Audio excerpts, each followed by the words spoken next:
참 예수님. 예, 반갑습니다. 금방 소개받은 서보효 라이문도 신부라고 합니다. 저는 4주 동안 영성생활에 대해서 여러분과 이야기를 나눌까 싶습니다. 영성생활은 뭐 거창한 생활이 아닙니다. 그냥 하느님을 내 삶에 모시고 성령의 이끄심에 따라서 살아가는 생활, 하느님과 관계를 잘 형성하는 생활이라고 생각하시면 됩니다. 하느님과 좋은 관계를 잘 형성하기 위해서 정말 중요한 게 바로 오늘 제가 말씀드릴 기도입니다. 기도 생활을 잘하면 영성 생활을 잘한다고 할 수가 있습니다. 근데 기도가 무엇인지 제대로 알고 기도를 해야지 영성 생활을 잘할 수 있습니다. 그렇지 않으면 자기 만족을 위한 기도가 될 수도 있고 자기식의 기도가 될 수도 있겠죠. 그래서 오늘 기도가 무엇인지에 대해서 한번 이야기해 보려고 합니다. 기도가 뭐라고 생각하십니까?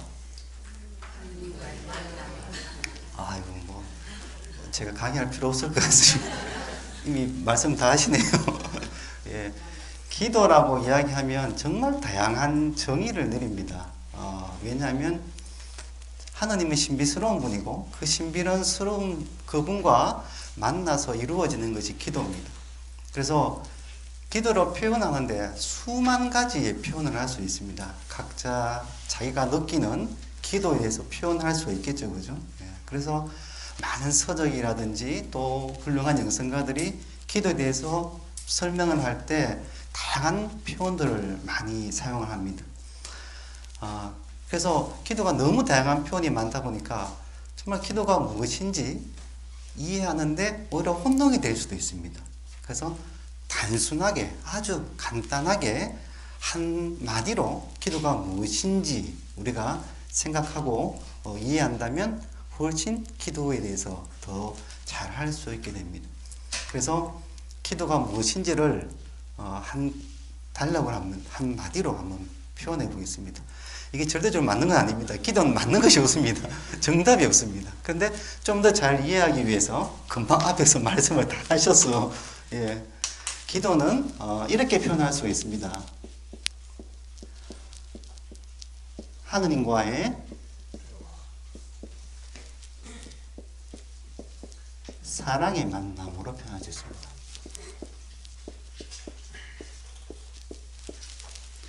예, 사랑의 대화다, 그리고 하느님과 대화라고 표현하고 여러 가지 표현이 있는데 이 안에 그 다 담겨 있습니다. 그래서 설명을 들어보면 이게 그거구나 하고 아실 수 있습니다. 이 문장을 머리에 탁 박아 놓으시면 기도가 무엇인가 좀 더 쉽게 우리가 접근할 수 있습니다. 먼저 한번 보겠습니다. 이 만남을 먼저 바라보겠습니다. 만남은 뭡니까? 상대방과 나와 얼굴을 대면하고 이렇게 뭔가를 대화하면서 관계를 형성시키는 거죠. 그죠? 예, 이것이 만남입니다. 만남은 절대적으로 상대방과 내가 존재해야 되겠죠. 내 혼자 있으면 만남이 안 이루어집니다. 그렇지 않습니까? 예. 그래서 만남을 잘하기 위해서는 상대방이 내 앞에 있어야 됩니다. 기도할 때 하느님과의 만남이라고 했습니다. 그러면 하느님이 내 앞에 계셔야지 만남이 이루어집니다. 근데 어떻습니까? 하느님이 내 앞에 계시다 하고 기도하십니까? 그럼 첫 번째 만남이 안 이루어지는 겁니다. 하느님이 내 앞에 계신다고 생각하지 않으면 일단 만남이 안 이루어지고 뭡니까? 독백이나 자기 혼자서 중얼중얼 거리는 이런 것밖에 안 되는 거죠. 만남이라는 것은 상대방과 내가 그 자리에서 같은 시간에 같은 장소에 같이 있을 때 이루어집니다. 그렇다면 만남인 기도를 시작하기 위해서 가장 우선적으로 필요한 것은 하느님이 내 앞에 계시다는 것을 내가 의식하는 거겠죠. 이것을 한 단어로 뭐로 표현할까요? 맞습니다. 하느님의 현존의식이라고 합니다. 하느님 현존의식.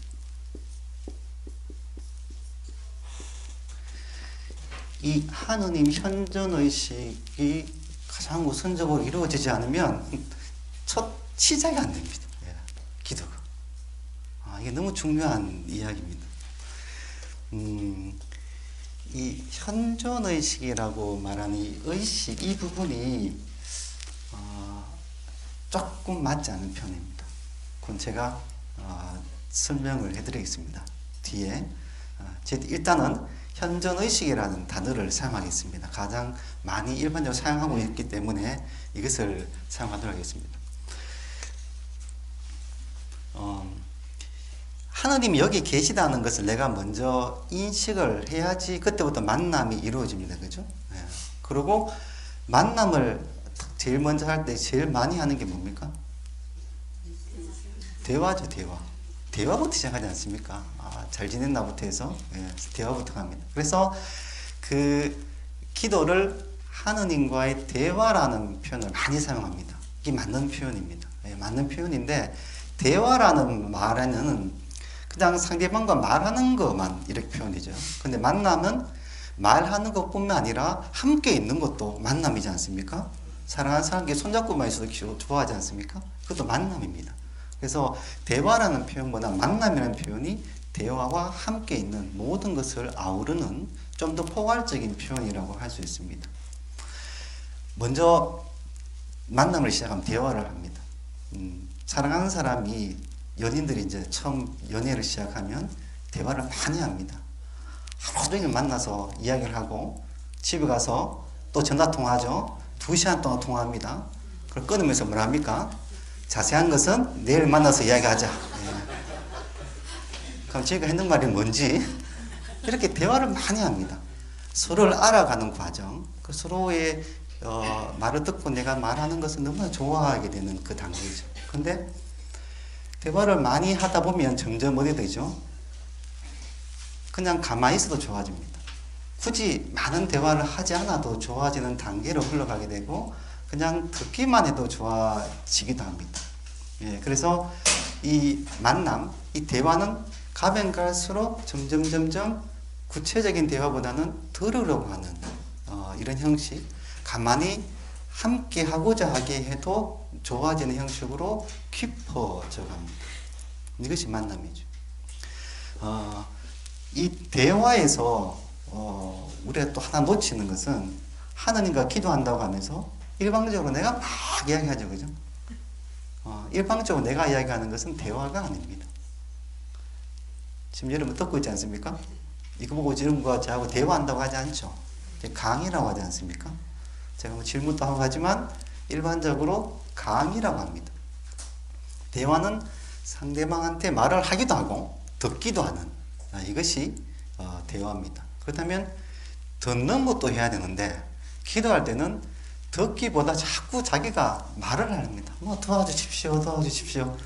그런 것이 우리가 너무 익숙해져 있죠. 그래서 듣는 것이 가면 갈수록 점점 많아지고 나중에는 그냥 있는 것조차도 너무나 좋아지는 상태가 되어가는 것이 만남의 깊은 단계로 나아가는 겁니다. 다른 표현으로 기도가 점점 깊어진다고 할 수 있습니다.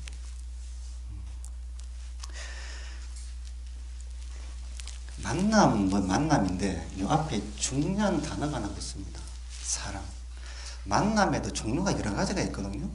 내가 무슨 일이 있어서 사업적으로 만날 수도 있고 내가 뭔가 부탁하기 위해서 만날 수도 있고 만남은 여러 가지 종류가 있지 않습니까?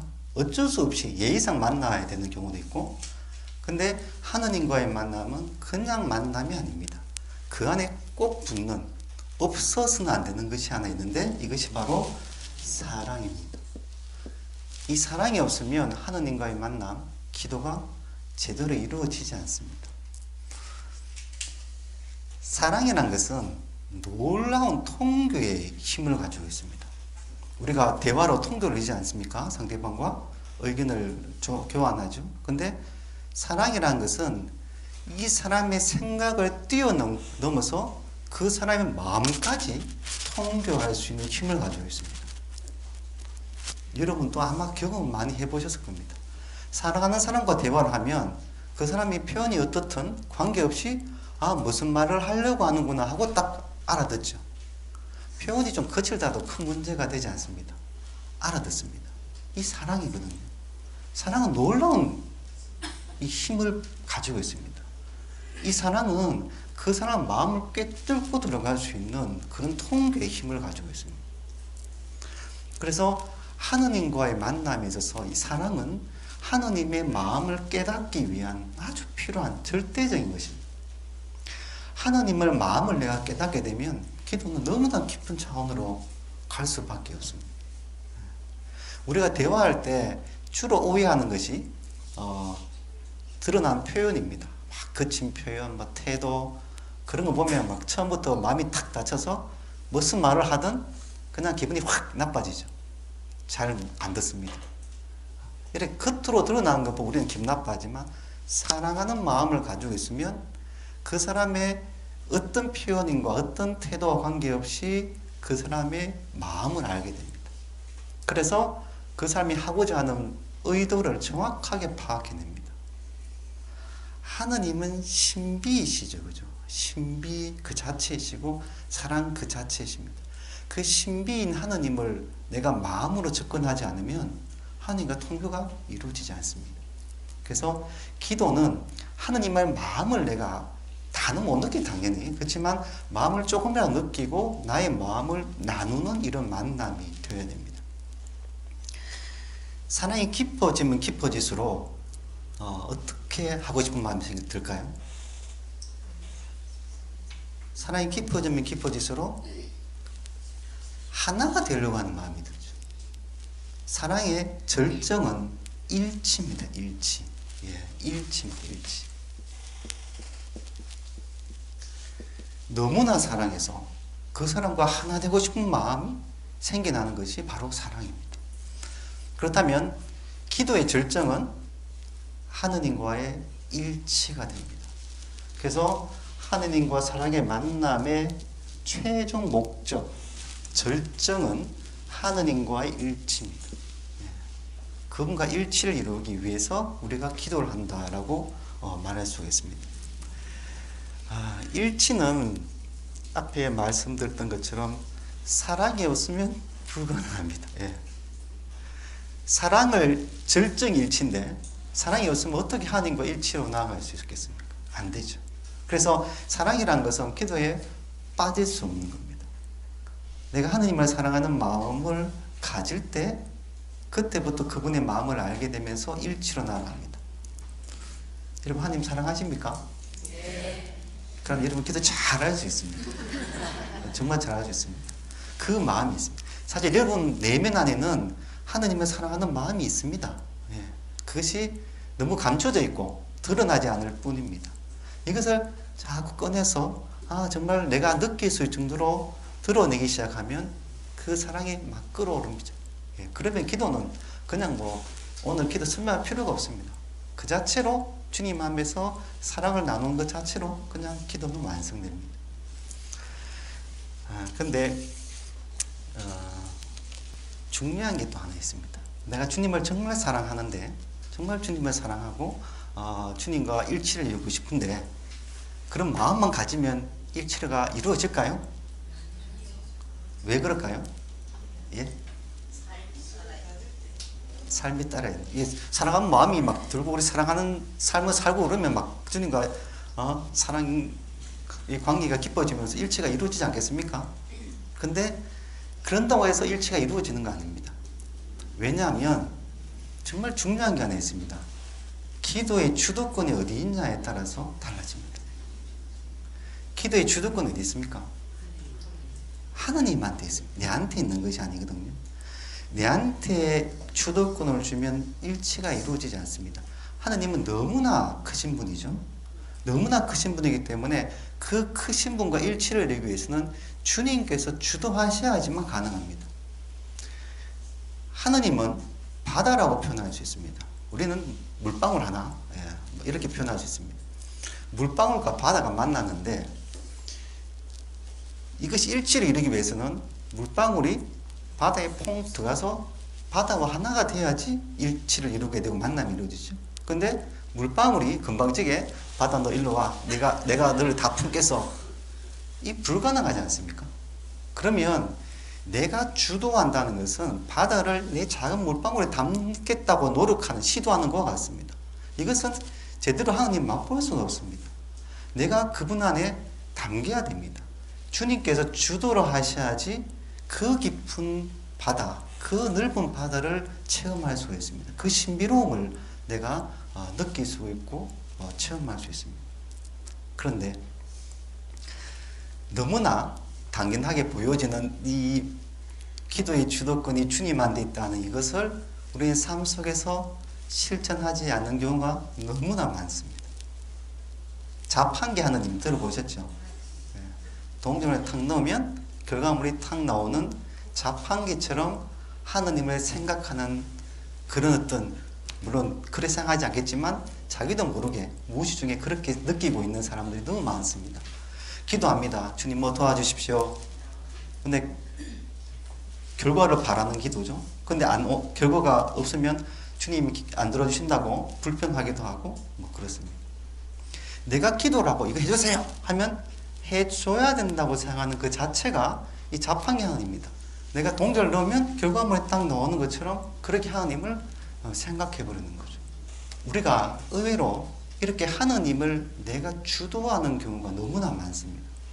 조금만 생각해 보면 되게 불경스러운 거예요. 그죠? 하나님한테 주님 요거 내 정말 이거 청할 테니까 꼭 들어주셔야 됩니다. 안 들어주시면 안 됩니다. 좀 불경하지 않습니까? 피조물인 인간이 창조주 하나님한테 되게 불경하죠. 그런데도 우리가 너무 일상생활 속에서, 기도 속에서 이런 불경한 마음으로 기도를 많이 하고 있다는 겁니다. 물론 그 크신 하나님께서 뭐 모르고 이렇게 하는 우리 기도 보고 불경하다고 혼내시지 않을 겁니다. 정말 넓은 마음으로 받아주시겠죠. 그렇지만 좀 더 우리가 더 깊은 차원의 기도로 나아가기 위해서, 더 깊이 주님을 만나기 위해서 스스로가 이런 내 자신이 주도하는 것에서 벗어나서 주님이 주도할 수 있도록 나를 내어 맡길 필요가 있는 겁니다.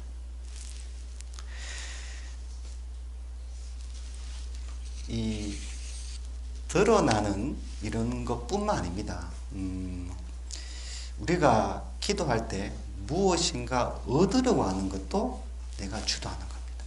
기도할 때 주님을 내가 체험하고 싶고 이 기도를 통해서 뭔가를 얻고 싶고, 아무리 성태조배실에서 뭐 말로 하지 않고 조용하게 침묵 속에 머무르고 기도한다 하더라도, 그리고 비우는 것이 정말 필요하다고 하더라도 그 안에서 내가 뭔가가 이 시간에 뭔가 영적인 뭐 은총을 얻어야지 하는 것 자체가 내가 바라는 거죠.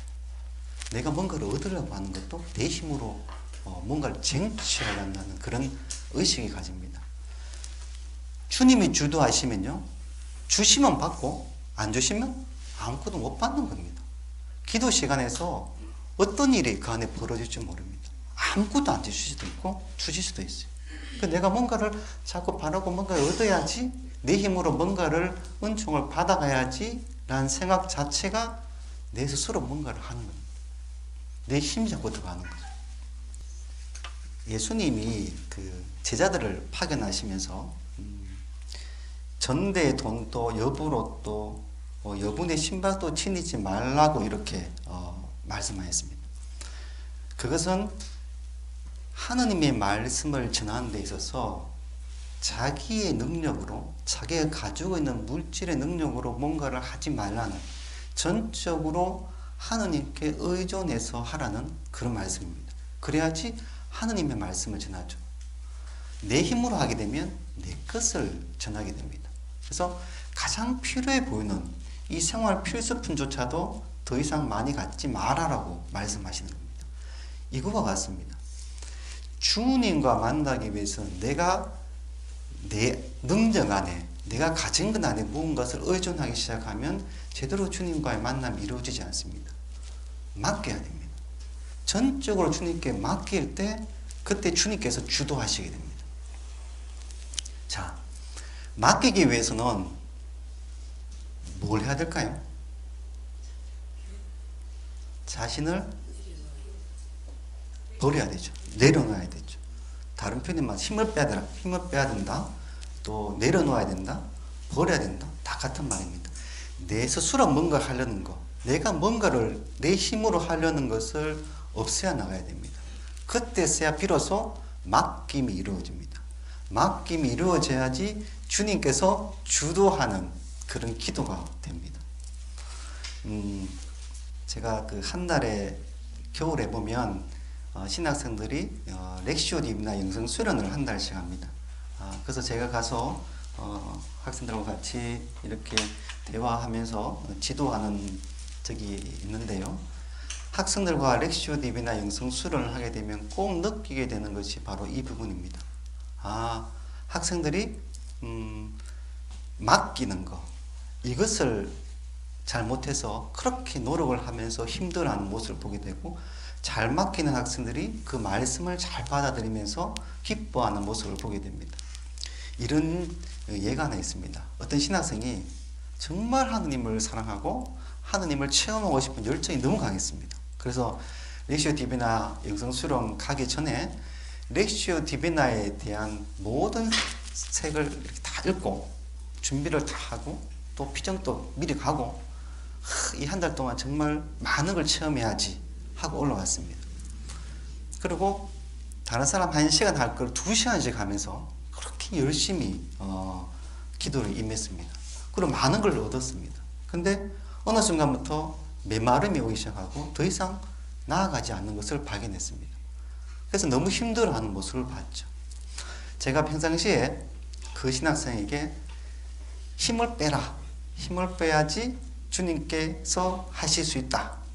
라고 이렇게 이야기했더니 힘을 빼려고 엄청나게 노력을 했습니다. 여기서 뭔가 이상한 느낌이 들지 않습니까? 힘을 빼려고 노력하다. 여기서 뭔가 이상한 힘이 느껴지지 않습니까? 오히려 힘 빼야지 하면서 오히려 힘을 더 들어가고 있는. 근데 이런 걸 우리가 너무 많이 하고 있다는 거죠. 이 신학생이 또 힘 빼야지 하면서 힘을 주고 있었던 겁니다. 자기가 힘 빼려고 힘을 주고 있는. 손을 이렇게 펴야지 은총을 이렇게 받을 수가 있는데, 손을 펴라고 주님이 은총을 주실게, 선물을 주신다, 손 펴라 했더니 손을 안 펴고 잡고 있는 거죠. 그래서 힘을 빼고 손을 펴라 했더니 손은 하여튼 힘은 빼야 되겠고 손은 못 펴고 손만 뚝 떨어뜨리면 내려가지고 팔을 뚝 떨어뜨립니다. 그리고 자기는 힘 뺐다고 생각합니다. 근데 왜 은총이 안 오지? 이렇게 생각하죠. 이게 무슨 현상이냐면 손을 이렇게 펴야지 이것이 힘 빼는 거거든요. 내가 쥐고 있는 뭔가를 쥐려고 하는 것을 이렇게 놓아야 됩니다. 놓아야지 은총을 받을 수 있는데 놓는 것이 아니고 힘은 꼭 쥐고 팔을 뚝 떨어뜨리는 것은 뭐냐면 힘 빼라고 하니까 자꾸 자기를 쇠뇌시킵니다. 나는 부족한 사람이야. 주님이 없으면 안 돼. 주님만이 모든 걸 주실 수 있어. 난 할 수 없어. 내 힘으로 할 수 있는 것이 아니야. 힘 빼야 돼. 하면서 자기 반성으로 쭉쭉 빠지는 것이 이렇게 팔을 떨어뜨리는 겁니다. 자기 성찰 기도할 때 많이 하잖아요. 근데 자기 성찰이 자신을 정화시키고 주님께 더 가까이 다가갈 수 있도록 도와줍니다만, 너무 성찰에 빠지면 오히려 주님께 못 갑니다. 주님은 빨리 와, 너 만나고 싶어 하고 기다리고 계신데, 제가 잠깐 기다리고 제가 지금 죄가 많아서 좀 성찰을 좀 더 하고 그래 가겠습니다 하고 그냥 이렇게 머물러 있는, 그 죄의식에 빠져 있는 그런 경우가 흔히 있습니다. 그럼 주님께 못 가거든요. 성찰하는 것도 좋지만 주님께 나아가서 부족한 내 모습을 있는 그대로 맡기면서 주님의 자비하심, 그 용서하심에 의탁하면서 다가가는 게 더 중요합니다. 너무 성찰에 매이면 안 됩니다. 그래서 이 주먹을 꽉 쥐고 떨어뜨리고 있는 것이 자꾸 성찰만 하는 겁니다. 힘은 안 빼고. 그러다가 이 학생이 드디어 이제 힘 빼는 걸 알게 됩니다. 내가 너무나 힘 빼려고 힘을 주고 있었구나 라는 깨달으면서 그때부터 본격적으로 기도가 시작되었다고 합니다. 여러분 잘 아시는 김수환 추기경님, 또 이런 경험에 대해서 이렇게 회고하신 적이 있습니다. 예전에 어떤 젊은 때였던 것 같습니다. 아주 젊을 때 이제 어떤 신자분들하고 성체조별을 3시간을 하게 되었다고 합니다. 3시간 동안 처음에 김수환 주객님이 자기가 기억하고 싶은 사람들, 기도 드리고 싶은 사람들을 다 생각해냈대요. 많은 사람들은. 그리고 그 다음에는 자기가 할 수 있는 모든 기도, 알고 있는 기도를 다 했답니다. 그렇게 다 하니까 1시간 반이 지나더래요. 그 다음에 할 수 있는 게 아무것도 없는 거예요. 그래서 이제 제가 할 수 있는 건 없습니다. 주님 알아서 하십시오 하고 툭 내려놓았다고 합니다. 그때부터 기도가 되었대요. 그때부터 기도가 무엇인지, 주님께서 주도하는 기도가 어떤 것인지, 그 기도의 맛이 무엇인지를 그때 깨달았다고 합니다. 그 이후로부터 주님께서 주도할 수 있는 기도를 하기 시작했고, 깊이 있는 주님과의 만남을 이렇게 할 수 있었다고 회고하신 그런 글을 보게 됩니다. 이것처럼 우리가 정말 자기가 가지고 있는 것을 탁 내려놓고 주님께 맡길 때, 주님께서 주도하실 때 정말 깊이 있는 기도를 할 수 있게 됩니다. 그러니까 좀 어떤 신자분들은 막 막혀집니다. 너무 어려운 것 같습니다. 어떻게 그렇게 자신을 맡길 수 있습니까? 특히 청원기도 많이 하신 분들은 지금 막 청원기도 열심히 하고 있는데 어떻게 그 주님께서 주도할 수 있도록 할 수가 있습니까? 자식이 지금 아파서 병들어 있는데 주님 낫게 해달라고 막 간절히 기도해야 되는데 어떻게 주님께 맡기고 주님이 주도하게 할 수 있습니까? 이런 의문이 들지 않습니까? 근데 청원기도도 마찬가지입니다. 주님께서 주도하시게 청원기도를 할 수가 있습니다. 우리는 나약한 인간입니다. 발등에 불이 떨어지면 불부터 꺼져, 그죠? 딴 거 안 보입니다. 자식이 지금 아파서 막 사경 헤매고 있는데 자식을 위해서 기도 안 할 부모 어디 있겠습니까? 당연히 그런 기도가 나올 수밖에 없습니다. 그렇지만 여기서 주님께 맡길 수 있는 청원 기도를 할 수가 있습니다. 어떻게 하냐면 이렇습니다. 주님, 내 자식이 지금 아파 있습니다. 자식을 낫게 해주십시오 하는 것은 내가 지금 기도의 재앙을 선택하고 결과를 다 말하고 있는 거죠. 그죠? 이것은 내가 주도하는 겁니다. 그렇지만 모든 사람이 하느님의 자녀입니다. 아픈 사람이 얼마나 많겠습니까? 하느님이 아픈 사람 모르시겠습니까? 이 모든 아픈 사람들을 함께 생각하는 겁니다. 내 자식뿐만 아니라 모든 아픈 사람들 안에 내 자식을 넣습니다. 그리고 이 아픈 사람들이 한테 은총을 내달라고 하느님께 봉헌을 합니다. 그러면 하느님께서 은총을 주실 사람을 선택을 하시고 그분께서 알아서 하시겠죠. 이것은 주님께서 주도하시는 겁니다. 내가 주도하는 것이 아니고 이렇게 기도를 드리면 됩니다. 다른 기도도 마찬가지겠죠. 주님께서 선택을 해서 은총을 주실 수 있도록 주님의 마음을 헤아리고 기도를 올리면 됩니다. 모든 기도가 마찬가지입니다. 모든 게 자녀고 모든 사람들이 하느님의 사랑받는 자녀입니다. 그래서 그들과 함께 주님께서 선택하시도록 봉헌하면 그분께서 주도하시도록 그렇게 기도가 가능합니다. 또 의문이 또 듭니다. 맡기라고 하는데 어디까지 맡겨야 됩니까? 그러면 제가 할 수 있는 것이 아무것도 없습니까? 라는 의문이 들 수가 있죠. 아닙니다. 할 수 있는 부분이 분명히 있습니다. 그죠? 예. 내가 노력해야 되는 부분도 분명히 있습니다. 어디까지 내가 노력해야 되느냐? 어디까지 주님께 맡겨야 되느냐? 이런 것도 조금 알 필요가 있겠죠. 예를 들면 이렇습니다. 소공동체 모임에 복음 나누기를 하러 갑니다. 복음 나누기를 하러 가는 그 나의 발걸음은 내가 노력하는 겁니다. 집에서 쉬고 싶고 또 다른 거 하고 싶은데 그래도 그 모임에 가서 주님 복음 나누기를 해야지 하고 내 의지로 내가 하고 싶은 걸 접고 나가는 거. 내가 노력하는 거죠. 이런 노력이 없으면 안 됩니다. 노력 갔습니다. 가서 복음 나누기 시작합니다. 말씀을 읽는데 내가 그것을 분석하려고 하고 그 뜻이 무엇인가 내가 막 찾으려고 하면 또 내가 하는 거죠. 근데 그러지 않고 그냥 말씀을 천천히 읽으면서 성령께서 그 말씀을 나에게 알려주시기를 청하면서 읽다 보면 뭐 탁 와닿는 게 있죠. 그런 거 많이 있지 않습니까? 이것이 주님께서 저한테 주시는 겁니다. 이게 주님이 주도해서 받는 겁니다. 내가 할 수 있는 것은 거기 가는 거, 그리고 성령께서 나에게 말씀을 깨닫게 하도록 마음을 열어놓는 거. 이 내가 하는 거겠죠? 마음을 열어놓는 거. 그 다음에 주시는 거는 주님이 주시는 거. 주님이 주도하셔서 주시면 그것을 내가 받는 거예요. 내가 마음을 여는 것까지 내가 하는 거고, 받아들이는 건, 주시는 건 주님이 주시는 거죠. 이런 것이 맡기는 겁니다. 그렇게 어렵지 않습니다. 우리 일상생활 속에서 이런 맡김 많이 하고 있습니다. 근데 이것을 혼동을 해서 어디까지 맡겨야 될지 몰라서 내 힘으로 자꾸 하려는 것이 앞서는 겁니다.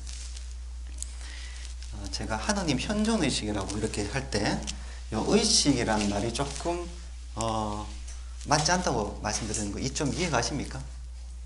이것을 이해하신 분들은 제 앞에 강의를 잘 따라오신 겁니다. 의식이라는 말 자체가 내가 하려는 그런 그 의지와 그 힘이 들어가죠.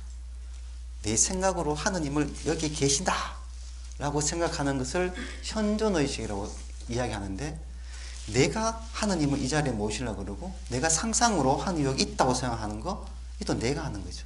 그래서 의식이라는 그 말 자체에서 내 힘이 들어갑니다. 내 힘이 들어가면 내가 주도하는 것이 되죠. 그래서 내 힘이 아니고 하느님께 주도하기 위해서는 의식이라는 표현보다는 다른 표현을 사용해야 되는데 제가 아직 못 찾았습니다. 다른 표현을. 그래서 일반적으로 사용하는 현존의식을 그냥 똑같이 사용을 하더라도 내가 하려고 하는 것이 아니고 내 의식적으로 내가 내 머리로 내 생각으로 주님은 이 자리에 계시다고 생각하는 것이 아니다라는 거, 그것을 아셔야 됩니다. 그러면 어떻게 현존의식을 할까? 마음으로 하는 겁니다. 마음으로 현존의식을 느끼는 겁니다. 이거는 너무나 중요한 부분입니다. 하느님과의 사랑의 만남에 있어서 핵심 포인트가 마음입니다. 너무 핵심이 많아가지고 현존의식도 마음으로 하는 겁니다. 마음에 대해서 좀 살펴보겠습니다. 너무나 중요하기 때문에 마음을 좀 봐야 되겠습니다. 하느님과 관계되는 거, 그것은 마음으로 하는 겁니다. 앞에 말씀드렸죠. 사랑이 하느님과의 그 깊은 통교를 이룰 수 있다, 그죠? 근데 그 사랑이 어디서 나오냐 하면 마음에서 우러나옵니다. 생각으로 사랑을 할 수 있어요? 못합니다. 마음으로 하는 겁니다. 내가 의지로 무언가를 하는 거는 내가 하려고 하는 거죠. 근데 마음은 자연스럽게 우러나오는 겁니다. 부모님이 자식을 사랑하는 거 내가 사랑해야지 하고 사랑하지 않지 않습니까? 그냥 우러나오죠. 그냥 자식을 보면 그냥 자식한테 먹어주고 싶고 먹어하고 싶고 우러나오지 않습니까? 이게 마음으로 하는 거거든요. 부모님들은 자식한테 하는 거 생각하면 마음으로 하는 게 뭔지 아주 쉽습니다. 마음으로 하는 겁니다. 하느님과의 관계도 마찬가지입니다. 하느님께 드리는 것은 마음이 담겨 있어야 됩니다. 마음이 담겨 있지 않으면 하느님께 올라가지 않습니다. 아무리 많은 양의 기도를 한다고 해도 마음이 담겨 있지 않으면 하느님께 올라가지 않습니다. 1시간 동안 기도했다. 그 중에서 마음이 담겨 있는 그 부분이 하느님께 올라간다고 생각하시면 됩니다. 그 정도로 마음은 하느님과 통교를 이루는데 절대적입니다. 노래 부르는 것도 마찬가지입니다. 성가를 부르잖아요. 화려한 성가, 화음이 잘 어우러진 성가를 부르면 참 듣기 좋습니다. 그러면 이 너무나 화음이 잘 어우러지면 하느님이 좋아하실 거라고 우리가 흔히 생각하잖아요. 그런데 그렇지 않습니다. 화음이 잘 어우러졌지만 마음이 담겨 있지 않으면 그냥 좋은 노래, 우리 인간이 듣기에 좋은 노래일 뿐입니다. 시골 본당의 할머니들 음도 틀리고 박자도 틀리고, 근데 하느님께 드린다는 생각으로, 성가도 기도 아닙니까? 그죠? 하느님께 드린다는 생각으로 마음으로 불렀다. 그 정말 엉터리 같은 그 성가가 하느님께 다다릅니다. 근데 우리가 이걸 너무 놓치고 살아요. 너무나 우리 기도가 형식적이고 의무적일 때가 많습니다. 이렇게 하면 하나님이 좋아하시겠지? 내가 기도 많이 하면 하나님이 좋아하시겠지? 그게 아닙니다. 마음으로 한번 바치는 기도가 하나님께로 가고, 마음으로 한번 부르는 노래가 하나님께로 가지, 많은 기도가, 형식적인 기도가 하나님께로 다다르지 않습니다. 하나님께로 향하는 모든 것이 마음으로 해야 됩니다. 하나님의 현존의식을 또 마찬가지로 마음으로 해야 됩니다. 하나님 여기 계시다는 것을 내 마음으로 느끼는 겁니다. 머리로 의식하는 것이 아니고 내 마음으로 느끼는 건데 쉽지 않죠, 그죠? 근데 아주 쉬운 방법이 있습니다. 여러분이 지금 하고 계신 대부분의 기도를 하나님 현존의식을 마음으로 느끼게 할 수가 있습니다. 무엇이냐? 하나의 중호경을 바치더라도 정성껏 마음을 다해 바치면 그 자체로 하나님이 여기 계시다는 것을 내가 마음으로 받아들이는 겁니다. 보십시오. 생각해 보십시오. 하나님 여기 계시다고 내가 생각하지 않는다면 마음을 들일 수가 없습니다. 마음을 들인다는 것은 내가 앞에 누군가를 보고 있을 때 마음이 가거든요. 하나님이 계신다고 생각하고 정말 하나님이 계심을 마음으로 받아들일 때 마음으로 기도가 됩니다. 그래서 마음으로 정성껏 기도문 하나하나를 바치는 그 자체가 하나님 여기 계심을, 현존의식을 마음으로 받아들이고 느끼는 겁니다. 어렵지 않습니다. 모든 기도가 마찬가지입니다. 가장 기본적인 성호경 한번, 그럴 때도 마찬가지입니다. 성부와 성자와 성령의 이름, 어떻습니까? 기도 시작할 때 시작하는 기도라고 생각하는 형식이 들어간 버립니다. 그 형식이 빼고 마음에는 형식이란 것이 들어가면 안 됩니다. 하나 들어가면 안 됩니다.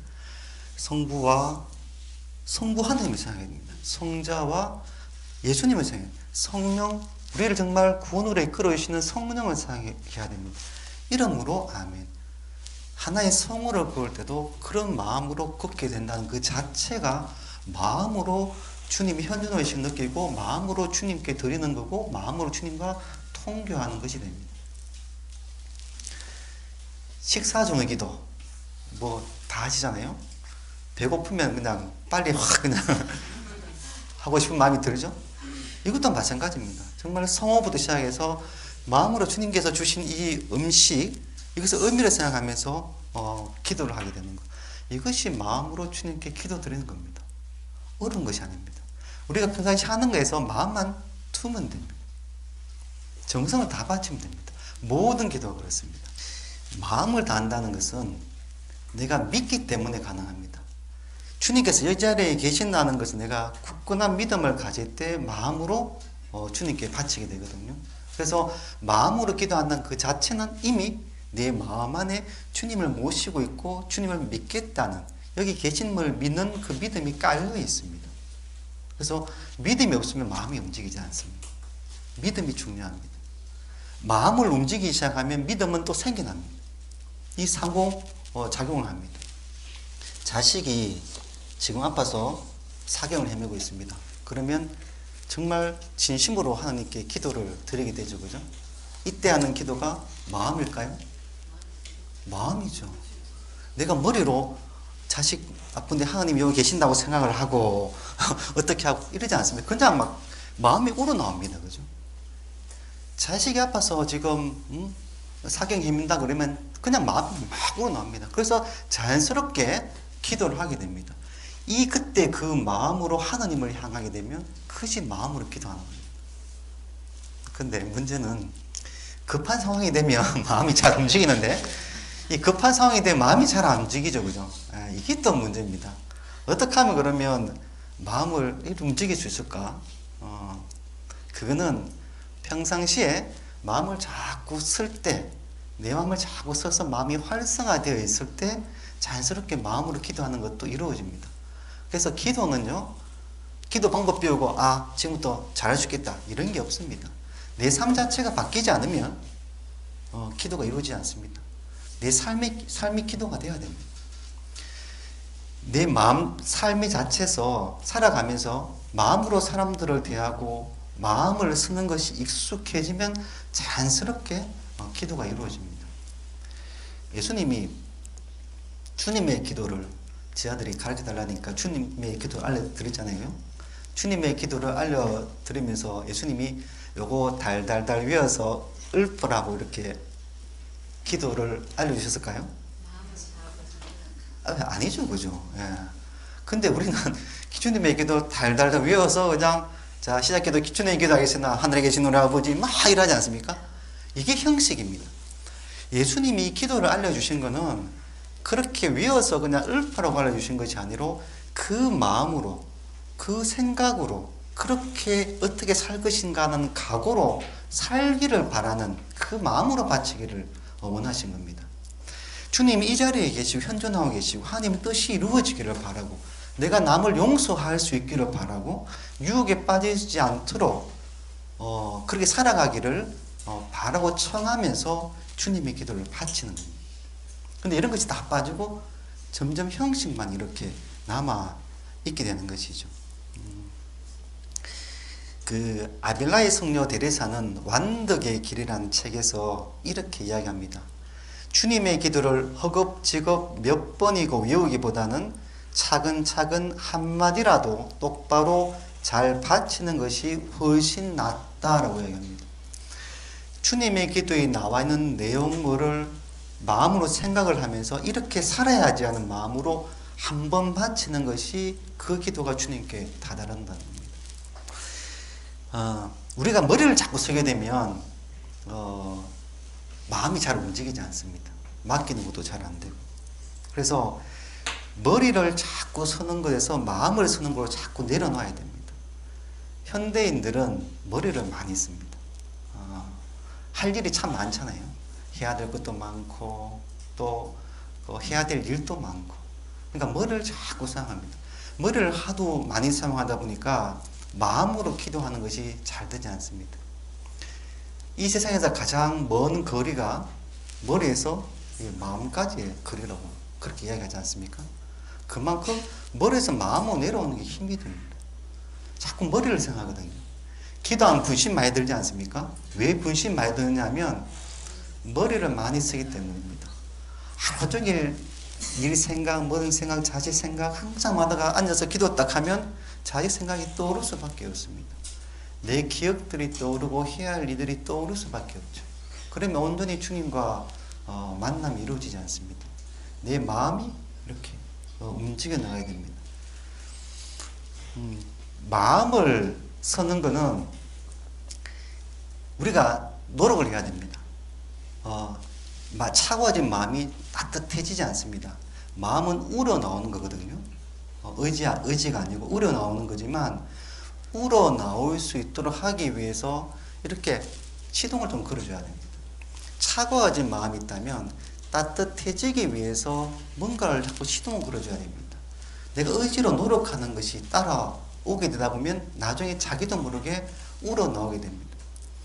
자식이 아프다든지 이런 상황이 생기면 자연스럽게 나오겠지만 그렇지 않을 경우는 내가 자꾸 마음을 쓰는 노력이 필요합니다. 어떻게 마음을 쓰느냐 하면 쉽습니다. 근데 마음을 쓰지 않은 사람들은 정말 어렵습니다. 제일 어려운 것이 마음 쓰는 겁니다. 마음을 잘 쓰는 사람은 너무나 쉬운 겁니다. 예를 들면 빵이 제가 많이 가지고 있고 다른 사람이 빵이 하나도 없이 이렇게 굶주려 있는 걸 봤다. 그러면 하나 줘야 되겠다 하고 빵을 딱 주지 않습니까? 이걸 우리는 나눔이라고 얘기하죠. 그죠? 자선이라기도 하기도 하고. 근데 줄 때 어떻게 주느냐에 따라서 마음으로 주느냐 생각으로 주느냐가 차이가 납니다. 생각으로 주는 것은요, 내가 많이 가지고 있네? 없네? 줘야지. 이것은 내 도덕관념에서 나옵니다. 우리 신앙인들은 그런 도덕관념이 있습니다. 그죠? 예. 가진 사람이 가지지 않은 사람에게 나누라는 그 하도 많이 들었기 때문에 자연스럽게 없는 사람 보면 아 줘야 되겠구나 하고 턱 줍니다. 그런데 이거는 내 도덕관념에서 나오는 것이 마음에서 나온 것이 아닙니다. 또 신분에서 나올 수도 있습니다. 아, 내가 사제인데 남이 내 사제인 거 알고 있는데 이걸 안 주면 안 되지. 탁 준다. 모른다 하더라고. 아, 내가 사제인데 이런 걸 줘야지. 내가 신자인데, 내가 수도자인데 나눠야지. 내가 신분이 어떻고, 내가 어떤 위치에 있고, 내가 사목회장인데 이런 거 좀 해야지. 이런 것도 마음으로 하는 것이 아닙니다. 이게 다 형식으로 나누는 겁니다. 나누는다고 다 나누는 게 아닙니다. 마음으로 나눈다는 것은 그 사람을 딱 보고 아 배고프겠다. 그 사람의 배고픔의 그 고통을 내가 생각을 하고 내가 이 빵을 주면 그 사람이 먹고 배가 부르면서 행복해지겠다. 이런 마음으로 나누는 것이 마음으로 하는 겁니다. 내 생각을 아까 앞에서 말씀드렸던 것에서 이렇게 바꿔 나가는 것이 마음으로 하는 연습이 됩니다. 평상시에 모든 겁니다. 누가 축일을 맞이했습니다. 아, 축일 축하한다. 카톡 한번 보내고 전화 한 통 하고 아니면 선물 하나 사가지고 탁 줍니다. 그 축일 때마다 서로 선물 주는 것이 익숙해 있다면 그냥 그렇게 주는 거죠. 형식적일 때가 많습니다. 그렇지만 전화 한 통을 하더라도 아, 내가 지금 전화를 하면 아, 그 사람이 지금 축일 때 하루 종일 기분 좋겠다. 내 전화 한 통에 정말 내 기쁨 축하의 인사를 전하면 기분 좋아하겠지. 또 행복해 하겠지. 내가 이 선물 하나 그 사람에게 준비해서 주면 오늘 행복할 거야 하는 마음으로 그 사람의 마음을 생각하고 주는 거. 이게 마음을 쓰는 겁니다. 내 중심적인 생각이 아니고 타인 중심적인 생각을 가지고 쓰는 것이 마음을 쓰는 겁니다. 이렇게 내 중심에서 타인 중심의 배려심을 자꾸 키워나가려고 노력하다 보면 나도 모르게 점점점 내 마음 안에서 처음에는 의지로 할 수 있습니다. 그렇지만 좋은 그 글을 계속 읽고 좋은 생활을 계속하게 되면 좋은 사람이 됩니다. 영향을 받거든요. 내가 의지로라도 자꾸 타인 중심적으로 남을 배려하는 마음으로 하려고 자꾸 노력하게 되면 나도 모르게 마음이 움직이기 시작합니다. 그래서 마음을 쓰기 시작합니다. 이렇게 마음을 쓰기 시작하면 그때부터 마음의 기도가 쉽게 이루어집니다. 주님께 드리는 것도 마음을 다해 드릴 수 있게 됩니다.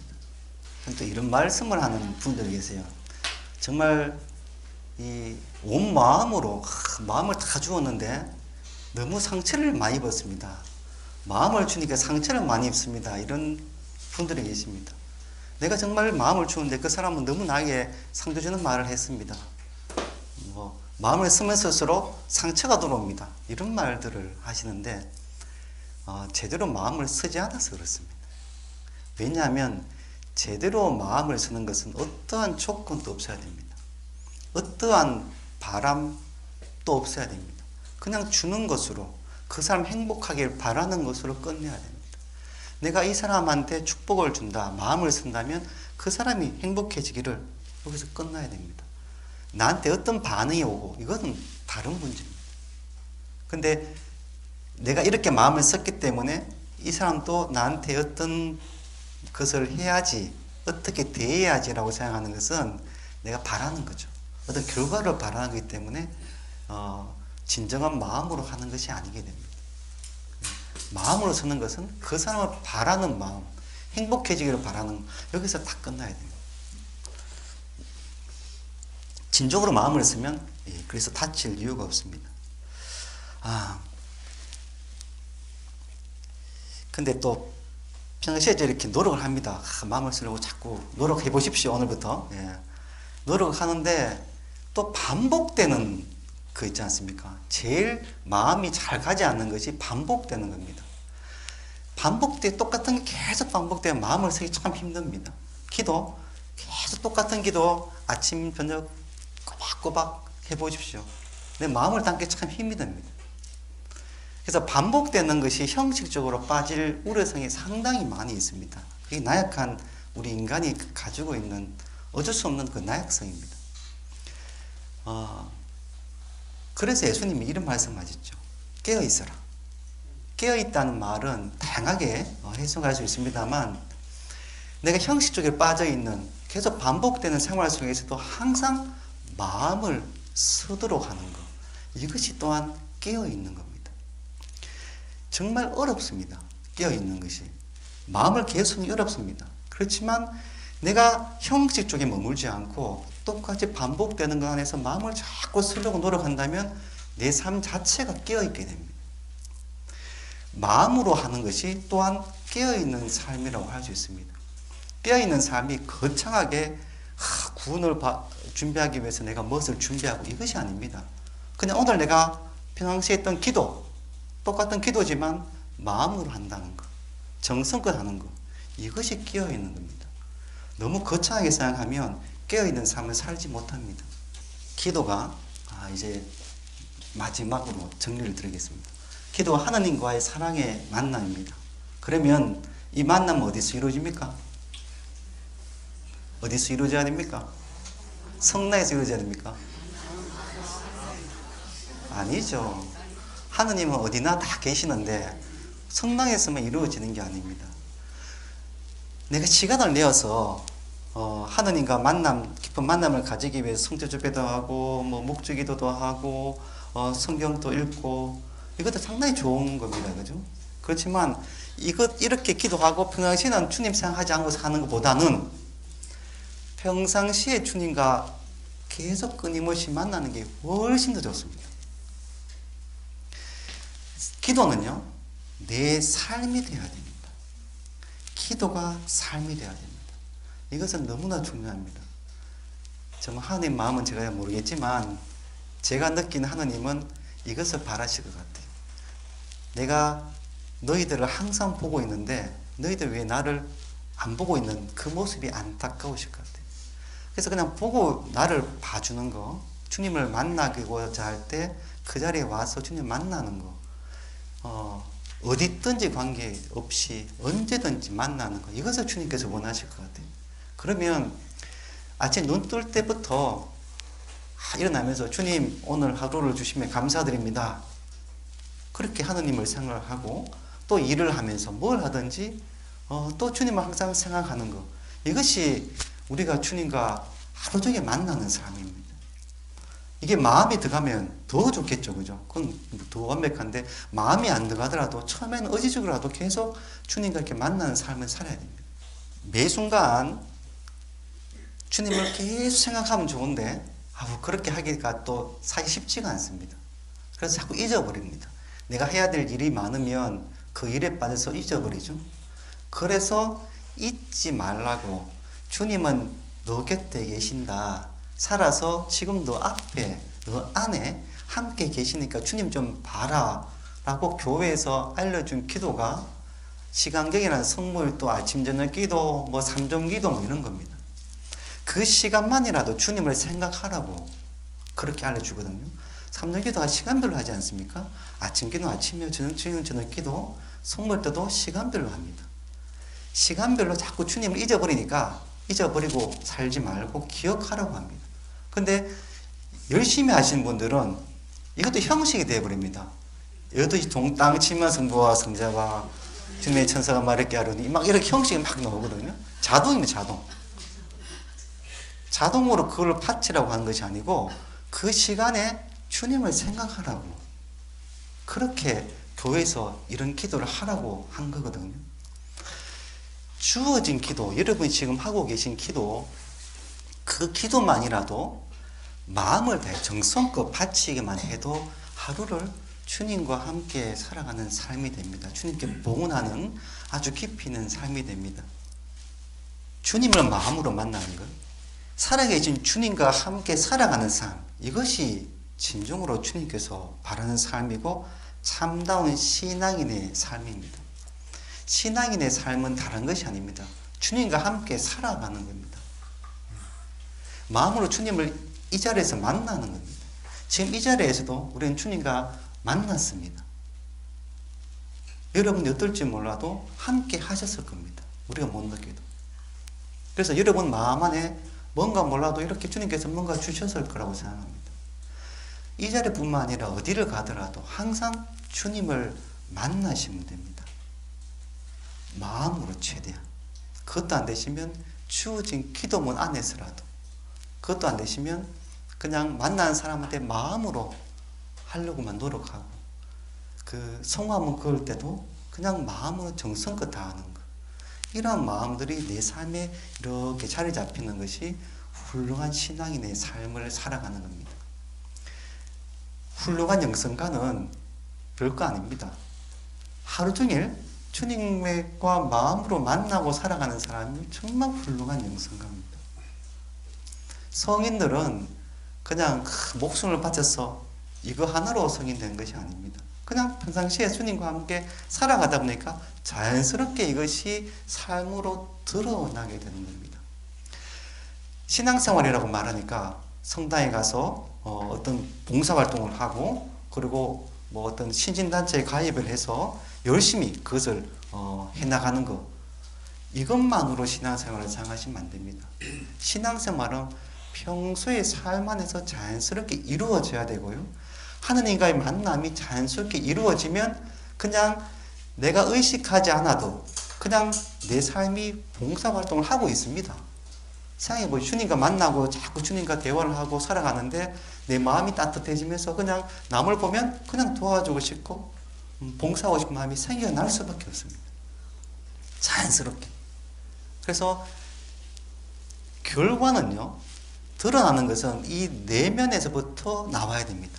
그렇지 않으면 형식주의가 되고 이중적인 삶이 됩니다.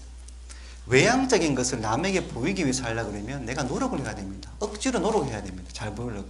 근데 내면에서 주님과 만나는 삶을 살게 되면요, 그냥 그렇게 살면 그 삶이 봉사의 삶이고 사랑의 삶이 되고 주님과 만나는 삶이 되어버립니다. 자연스럽게. 노력할 필요도 없습니다. 사람들이 기도하라 그러면 인내심을 가지고 어떻게 시간을 내서 너무 힘들게 합니다. 힘들잖아요, 기도가. 그래서 기도가 힘들다고 합니다. 기도는 힘든 것이 아닙니다. 내가 노력해서 뭔가를 얻는 것이 아닙니다. 주님과 만나면 자연스럽게 기도가 됩니다. 기도는 자연스럽게 이루어지는 겁니다. 이렇게 자연스럽게 주님과 계속 만나게 되면 더 깊이 만나고 싶은 마음이 막 생겨나겠죠. 그죠? 그러면 누가 성당 가라 하지 않아도 성당 찾아갑니다. 성체 앞에 그냥 앉아서 기도하게 됩니다. 성경을 펴니다. 그리고 자연스럽게 말씀을 묵상하게 됩니다. 더 깊은 차원의 만남을 하기 위해서 자연스럽게 이런 현상들이 일어나게 됩니다. 그 결과를 내가 억지로 하려고 하니까 이게 힘든 겁니다. 내가 내면부터 시작되면 자연스럽게 이런 것들이 이루어지게 되는 겁니다. 근데 기도를 어떻게 해야 될까? 어려운 기도를 어떤 방법으로 해야 될까? 이것만 생각하고 있으니까 이 결과만 생각하니까 내가 점점 기도가 어려워지는 거죠. 여러분 삶 속에서 주님께 맡기는 자연스럽고 너무나 기쁜 그런 기도를, 삶의 기도를 해나가시면 좋겠습니다. 시간이 다 됐습니다. 그래서 오늘은 여기서 마치겠습니다. 오늘 너무나 경청해 주셔서 대단히 감사합니다. 다음 시간에 또 뵙겠습니다. 감사합니다.